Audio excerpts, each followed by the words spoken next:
Сәлем достар, қалай біздің жерге ауылдашарға мен продукты базарға барлап сірә әкеліп жайғастырып жатқан жайым бар. Осылайынан керек заттың барлығын алып келдім.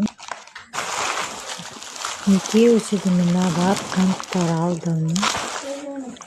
Ауылдашар болған екен, үлкен апаларды көп болады. Бұл жерде творог, творог түрі жасайын деп жатырмын. Соған байланысты болмай қанша үйде қашалған болатынмын. Мына жерде бұл дайын чекин аталады. Дайын чекин алдым. Барлығы қанша болды деп ойлайсыздар? Мысыр, қымбат сыр. Одан кейін мен пирог пісіруге кірісіп кеттім.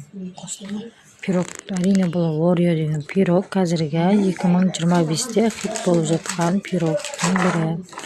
Және біз күлшенің жартысын, Ореоның жартысын жақсылап майдалап, қиқалап салып, үстінен бүтіндей салып пісіруге жібереміз. Одан кейін екінші пирог, осындай творогты пирог осылай шықты. Мен бұны пісіруге саламын. Одан кейін арасында осылай мен диетада сәбіз кивимен қосылған сок істеп ішіп жүрмін. Істеп көріңіздер, өте пайдалы денсаулыққа. Киви және де сәбіз болса, помидор бадырымен осыны азанға, әдетке, кешкі 3 асқа қолданып жейтін боламын. Осы жерде мен енді дайын самса, пирожки, чуберики деген сияқтылардың барлығын қазір жайғастырып қойып шығатын боламын. Түрімен мән бермеңіздер. Біз бір күн бойы полный ұйықтамаған болатынбыз. Сәл ұйқы қанбай отқаны бар. Мына жерде самсаларды жайғастырып қойып жатырмын.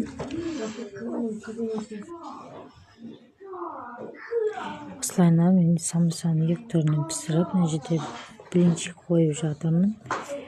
Осылайынан блинчиктерді жайғастырып, самса, пельмен, бұл жерде бізде блинчик бар.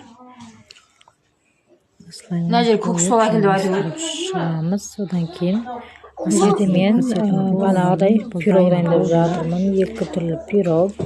Бұның аты Ореомен жасалатын пирог деп аталады. Қазіргі 2025-те хит болып жатқан пирогтың бірі.